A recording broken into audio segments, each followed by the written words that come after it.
The theories and methods illustrated in this program are derived from both current research and best practices of the National Association for the Education of Young Children.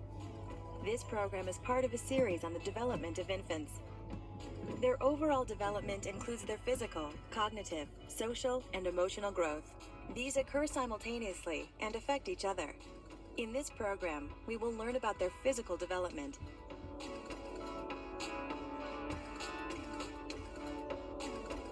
An infant's physical development is influenced by many factors, some of them being heredity, emotional well-being, freedom from disease, and nutrition. Let's examine how infants grow physically. The most obvious, but also the most wonderful aspect of physical development in the first year of a baby's life is the fact that they grow at an incredibly rapid pace. In the first year of life, a baby triples their weight and doubles their height. If we did that as adults, we'd all be wandering around the world as enormous giants. The physical growth of an infant is rapid. At birth, an infant is pretty much all head. A newborn's head makes up 1/4 of her entire body size. In this section, we will learn how much infants typically grow during the first year, as well as how and when teeth develop. Most babies gain an ounce or 28 grams per day during the first 2 months. After that, they typically gain about a pound or half a kilogram per month. Most babies double their birth weight and grow 30% in length by the 5th month. By their first birthday, they typically triple their birth weight and grow 10 to 12 inches. That's some serious growth. Imagine if that were the case with this tomato. It would be the size of a pumpkin after a year. Let's take a look at dental growth during infancy. On average, a baby's first tooth appears at around 6 months, but dental development is unpredictable. Some babies begin teething as early as 3 months, and others after their first birthday. The lower 2 middle teeth usually come in first, followed by the upper 2 middle teeth. These are typically followed by the lateral incisors, and then the canines, then molars. A full set of 20 baby teeth is usually present by age 2 or 3. During teething, some babies become fussy, lose their appetite, and drool more than usual. Teething equals tender, sore gums. To help soothe them, gently rub them with a clean finger. Apply a small, cool spoon or wet gauze pad, or provide a clean teething ring on which she can chew. Tooth decay may result from snacking on sugary or carbohydrate-rich foods.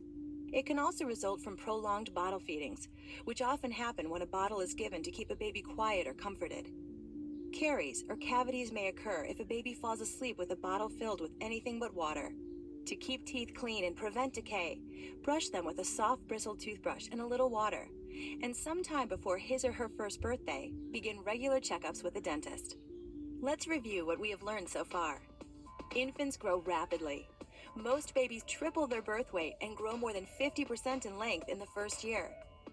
Tooth development is different for each infant, but usually begins at around 6 months. Keeping these new teeth clean and free of decay is important to a baby's overall health. An infant's physical growth is rapid, but it is actually slow in comparison to how quickly a baby's nervous system develops.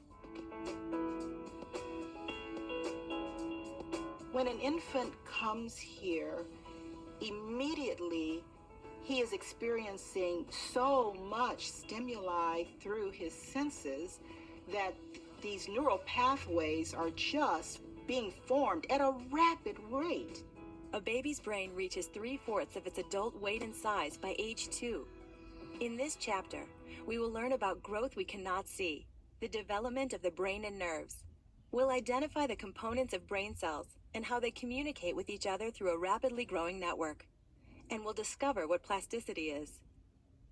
First, we'll take a crash course in neuroscience. Here goes. Neurons are the basic nerve cells in our brains. In some ways, they are similar to other cells in the body. They have a cell body surrounded by a cell membrane that holds a nucleus which contains genes. Neurons differ from other cells in a very significant way. They communicate with each other. Here's how. A neuron's structure includes branch-like extensions called dendrites and axons. On one end of the cell dendrites, a cluster of fibers receive messages from other cells. On the other end of the cell, an axon, a long extension, transmits messages to other cells. Neurons don't touch each other. Rather, messages are sent via chemicals called neurotransmitters. These travel between small gaps between cells called synapses. So neurons are connected without actually touching each other. Okay, crash course over. Now let's talk about an infant's neurons. There are lots of them. Babies are born with somewhere in the neighborhood of 100 and 200 billion neurons. Hundreds of billions all inside this little brain. These cells have very few connections at birth, but a complex network of neurons will grow rapidly during the first few years of life. The neurons themselves grow in size and become coated with myelin.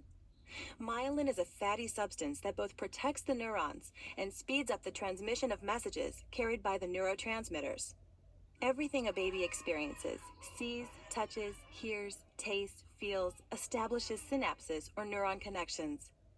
These connections are important because they lay the foundation for intelligence and emotional health. So billions of cells are creating billions of synapses. The network becomes extremely complex. Brain development is able to take place because of its plasticity. Neuroplasticity is the brain's ability to change and reorganize neural pathways based on new experiences. What that means is that each time we experience and learn something new, our neural pathways reflect that change. So providing an infant with a stimulating environment will encourage healthy brain growth. Here are some activities. Read books with her and point out and describe what she is seeing. Sing songs using rhymes and repetition. Encourage baby to touch, smell, and even taste things with various textures. Allow baby to explore her environment safely to the extent of her ability. Let's review what we've learned in this chapter. We took a look at the construction of the nerve cells in our brains. We saw how neurons have dendrites and axons, which use neurotransmitters to connect with other neurons through synapses. These become a complex network that has plasticity. This means that it can change and grow based on what a baby experiences. Let's take a closer look at how infants first learn about their worlds, their senses. A baby's senses are crucial to their physical development because it's through the senses that the baby interprets and understands the world around them.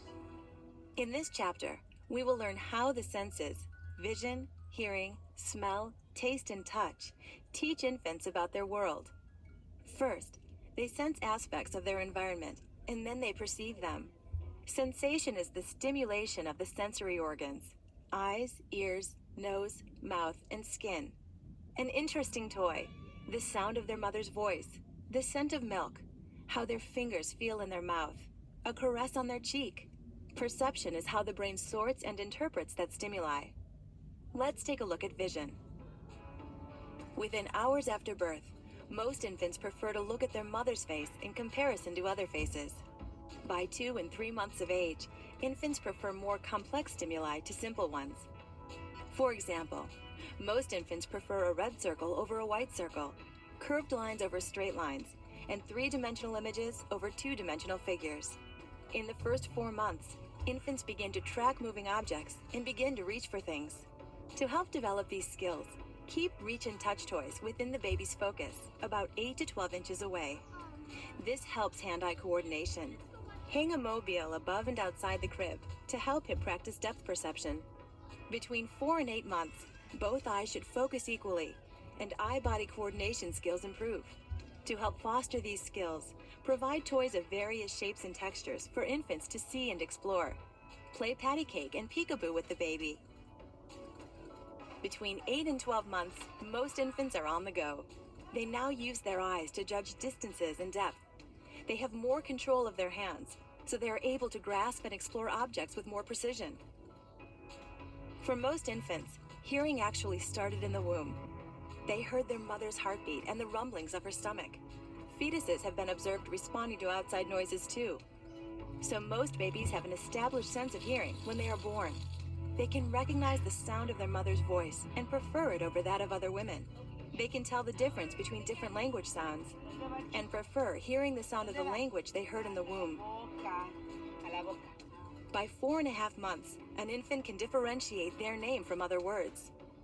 An infant's hearing can be affected by a family history of hearing problems, frequent ear infections, prolonged exposure to loud noises, and certain birth defects. To stimulate an infant's sense of hearing, listen to music and talk about the sounds of the instruments that you hear. Comment on sounds she hears throughout the day. Perhaps the best way is to talk and read to infants. If she shows an interest in an activity you're involved in, give her a play-by-play description of what you're doing. Now let's examine the interlocking senses of smell and taste. Most infants have a highly developed sense of smell. They can be seen frowning when smelling rotten eggs or fish, and smiling when they smell vanilla and banana. Remember how we said infants could distinguish the sound of their mother's voice? Well, the same can be said of her smell if the baby has been breastfed. We've discussed the idea that an infant's hearing began in the womb. Taste is probably the same. Some infants show a preference for taste that their mothers ingested while they were in utero, but the most common taste preference is for sweetness. Infants make an unpleasant face when they taste something bitter and smile when they taste something sweet. Infants suck harder on a bottle if it has been sweetened. When introducing baby foods, it may take several attempts before a baby develops a taste for foods that are not naturally sweet. To stimulate an infant's sense of taste, provide safe, soft toys on which they can explore with their mouths, provide a varied diet, and introduce mixed flavors gradually. The texture of the food sometimes determines if a baby accepts it or not. Now let's examine an infant's sense of touch. A baby's sense of touch is incredibly important. The baby uses the body in order to make sense of the world around him. So a baby plays with objects, and one of the things we know about object play is that through that play, a baby develops schema or a picture in their head of what the world is. And they do that through feeling, touching, and tasting and seeing things. Touch is a highly developed sense in the youngest infants. They can be soothed by a comforting touch, but also shriek and become unsettled if they experience pain. Though we can't know for sure the extent to which infants feel pain, it is clear that pain causes some distress. We can see their facial expressions and can measure an increased heart rate and a difference in the intensity and tone of their crying. Sometimes a newborn might have a delayed reaction to pain. He might get a shot, but not cry out right away. However, he reacts after several seconds. This same baby can get his next round of shots a few months later, but react immediately to the pain. It is possible that the newborn's nervous system lacks the connections needed for instantly getting the message to the brain that they feel pain. Let's talk about how they receive those messages. Infants get a lot of their information using their mouths to feel, explore, and learn about their surroundings. Once they become mobile, they put just about everything they come across into their mouths for further exploration. Once they begin crawling, it's important to make sure that all choking hazards and unsafe or toxic objects and substances are safely out of baby's reach. To help foster an infant's learning through the sense of touch, assure objects within baby's reach are touchable and mouthable.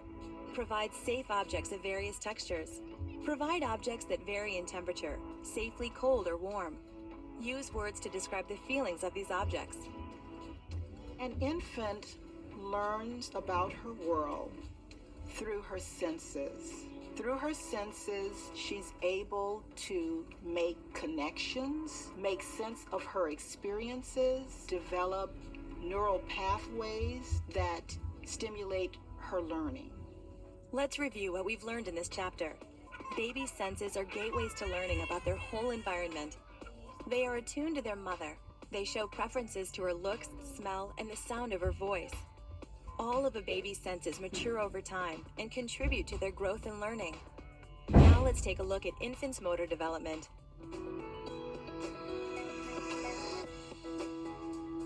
When a baby's born, most of their movement and motor activity is reflexive. And as they develop, it becomes more intentional. So in the very beginning, they're doing things like blinking, swallowing, coughing, sneezing, sucking. Those are all reflexive actions. And as they grow, it becomes more intentional. Infants eventually learn physical skills and behaviors like grasping objects and using their large muscles to crawl. But they are born knowing how to do other behaviors like turning their head toward a source of milk and how to use their mouth muscles to suck and swallow. Some behaviors even protect them from dangers. In this chapter, we will learn about the reflexes, the gross motor as well as fine motor milestones that most infants reach in the first year. Brand new babies rely on their reflexes. Reflexes are unlearned, organized, involuntary responses that occur automatically in the presence of certain stimuli. We all need food to survive, so it's no wonder that the strongest and most useful reflexes seem to be those that involve food intake, rooting, sucking, and gagging. Infants can perform these actions just minutes after they are born, without an instruction or example. The rooting reflex is when an infant turns his head toward things that touch his cheek. Rooting helps an infant find food. The sucking reflex is the tendency for an infant to suck at things that touch her lips. Sucking helps an infant ingest food. The gag reflex is the ability to clear her throat. This prevents an infant from choking on food. Like the gag reflex, other reflexes seem to function as ways to keep an infant safe. The swimming reflex is an infant's tendency to kick his legs and paddle his arms in a swimming motion if he lies face down. The eye blink reflex is the shutting and opening of eyes in response to direct light. The startle reflex is when an infant flings out his arms and legs, arches his back, and fans out his fingers in response to a sudden or loud noise. The Moro reflex occurs when support is removed from the head and neck, which causes the infant to thrust her arms out, as if to grab onto something. Another reflex appears to prepare infants for large muscle movement, which will help them walk later in life. It's called the stepping reflex. When a baby is held upright with feet touching the floor, the stepping reflex causes the infant to move his or her legs. Next to develop are a wide range of motor skills that the baby learns and masters. Reflexes evolve into fine and gross motor development by allowing the infant to be more independent. Motor skills fall into two categories, gross motor and fine motor. And there are milestones that babies reach and surpass in a particular order to master these skills. Gross motor skills involve the large muscles of the arms, legs, and abdomen. And fine motor skills involve the small muscles of the hands and wrists. First, let's take a look at gross motor milestones. All of the ages mentioned here are averages, and babies can vary in terms of the rate of development. At about 3 months, they can raise their head and chest when lying on their stomach. Around 6 months, they begin to roll from their stomach to their back. Between 6 and 7 months, they are able to sit without support. Somewhere between 8 and 10 months, they can coordinate the muscles of their arms and legs. This allows them to propel themselves forward. They practice this motion until they master crawling. At approximately 9 months, they begin to pull themselves up to stand with support. When a baby learns to pull themselves up, you'll find them standing, holding on for dear life, because they don't know how to let go. Sometimes they'll be standing up in your crib when you go in there and you don't know how long they've been standing, because unless they fall over, they're not going to let go. After this, they learn that they can walk or cruise with the support of furniture or a caregiver's hands.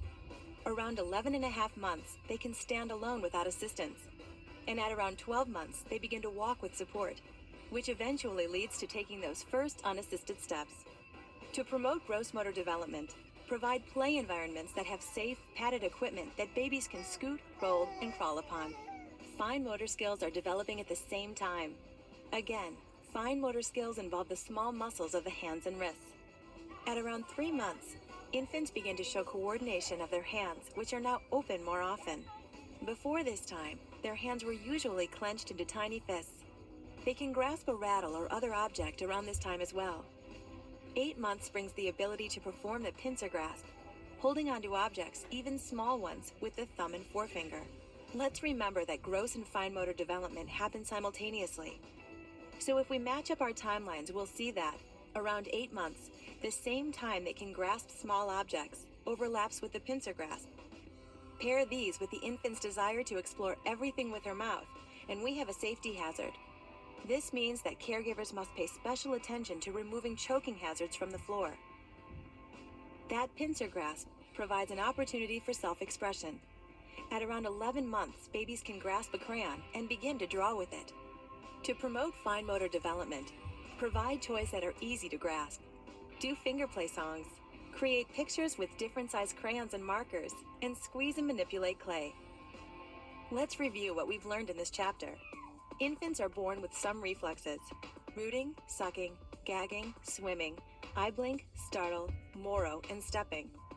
These help the infant to survive and begin learning about their environment.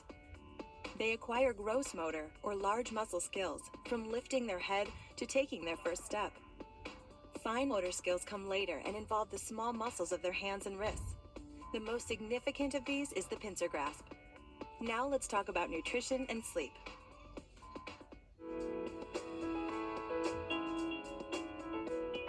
About 60% of everything that a baby eats, all of that energy is going for brain development. And that's why nutrition is so important to a baby during that first year of life. Eating and sleeping are the two activities that occupy most of an infant's time. In this chapter, we will learn the nutritional needs of infants, discover when and how solid foods are introduced, look at topics like malnutrition and obesity, as well as discuss their sleep patterns. The rapid growth we've learned about in this program is only possible if infants have the nutrition that they need. Breast milk contains all of the nutrients that babies need for optimum growth and development, and it's easily digestible. Breast milk also offers a degree of immunity to some illnesses, like ear infections and allergies. Experts recommend infants be breastfed for the first 12 months. If a baby is not breastfed, enriched iron-fortified infant formula provides all of the nutrients vital to growth and development. If infants do not receive the nutrition that they need, they may suffer negative developmental consequences. Newborns need small, frequent meals. Breastfed newborns may need to eat every 2 hours or more. But as they grow, they are able to consume more food at one time, and feedings are required less often. Infants are generally fed on demand and get all of the nutrition they need to grow well. But as we saw in the first chapter, they grow a lot. So they need a high intake of fat, protein, vitamins, and minerals. Infants need about twice the amount of calories per day than adults. Experts recommend about 50 calories per day for each pound they weigh. But counting calories is not necessary because infants effectively regulate their own food intake. Experts suggest that babies begin eating solid foods at around 6 months. By this time, their sucking reflex has matured to allow swallowing more than milk. They can sit with support, and they have good neck control. It's a good idea to introduce foods one at a time. This way we can tell if a baby has an allergic reaction to a specific food. The order of these introductions can vary, but usually goes like this: cereals, strained fruits, and then strained vegetables. Eating solid foods is a brand new sensory experience for babies. They may try to push the food out with their tongues at first, but eventually they realize that the new smells, tastes, and textures are a good thing. They learn new skills like chewing and swallowing solids, and eventually how to manipulate finger foods, drink from a cup, and feed themselves. Formula-fed babies usually start drinking regular milk after their first birthday. The choice of when to stop breastfeeding varies from mother to mother. Malnutrition can be defined as an inadequate balance of nutrients. It may be a lack of one kind of nutrient, not enough protein, for example. But most commonly, it is a lack of all nutrients, simply not enough food in general. Children who are malnourished show a slower growth rate by 6 months, and by age 2 are smaller in both height and weight in comparison to children who receive proper nutrition. Malnourished infants have been shown to grow up to score poorly on IQ tests and tend to do less well in school. Undernutrition is a condition in which there is some deficiency in diet. It is not as severe as malnutrition, but presents similar problems. Too little food can cause problems, but so can too much. It may seem out of the ordinary to talk about obesity for infants, but it can occur and can cause lasting health problems. Obesity is weight greater than 20% above the average for a given height. Parents and caregivers should focus less on a baby's weight and more on making sure they provide the healthiest kinds of foods. The healthiest of foods are sometimes rejected by babies at first. Sometimes it might take up to 10 or more tries before a child accepts a new food.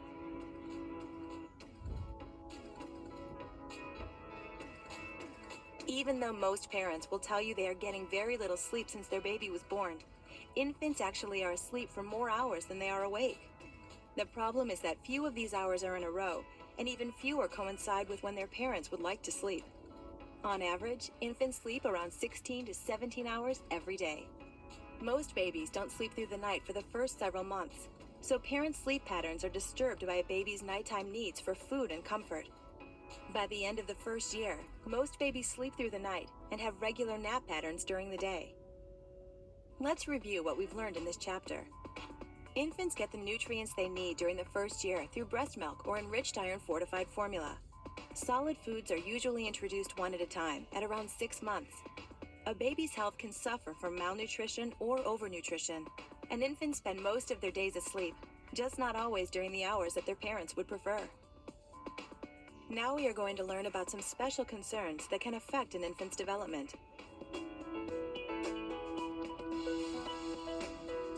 Special needs children require early detection. Many times parents have dreams of how they want their child to be. And as they observe the child not reaching those early milestones, many times they may think it will go away, but it doesn't go away. And it is at this time that they should seek professional help. The greatest gift that a parent can give to their special needs child is the gift of early detection. In this section, we will examine how physically challenging conditions can affect infant development. These conditions include Down syndrome, cerebral palsy, brain damage, as well as visual and hearing differences. Some medical concerns associated with Down syndrome include heart defects, feeding difficulty, as well as some ear, nose, and throat problems. Babies with Down syndrome may have poor muscle tone, which may affect gross motor skill acquisition. These children may also have shorter fingers and underdeveloped wrist bones, which can delay development of fine motor skills. Most Down syndrome infants still reach physical developmental milestones, but they tend to reach them later than their typically developing peers. Infants who have experienced some kind of brain damage can experience gross and fine motor challenges that range from slight to severe. Sometimes the challenges aren't apparent until around 6 months of age, when movement skills are typically first displayed. These skills may include the ability to roll over, support some weight on their legs, and transferring objects from one hand to the other. Some infants are diagnosed with cerebral palsy. This is a term used to describe a group of permanent conditions that affect muscle coordination and body movements. It is caused by damage to the brain during fetal development or infancy. Cerebral palsy can be improved with therapy, but not cured. Some infants have visual impairments like blindness or severely limited vision, as well as hearing impairments like deafness or severely limited auditory perception. These conditions can also impair or cause delays in motor development because it may take longer for them to learn without visual or auditory cues. Knowledge that an infant has a disability can be worrisome for parents and primary caregivers. Here are some ideas to help. Become educated about the disability. Communicate openly with the baby's doctor. Contact doctors that specialize in the disability. And find support groups or other families that share your infant's diagnosis. Early diagnosis and treatment will help children with physical differences reach their full potential. In this program, we have examined the physical growth of infants. They grow so rapidly in ways we can see physically, in ways we cannot neurologically. Their senses, everything they see, hear, taste, smell, and touch, teach them about their world. We learned how they are born with several reflexes that help to keep them fed and safe, and how gross and fine motor milestones develop. Proper nutrition and sleep help them develop and thrive, whether they have a developmentally challenging condition or are typically developing. Infants reach so many physical milestones in just 1 year's time.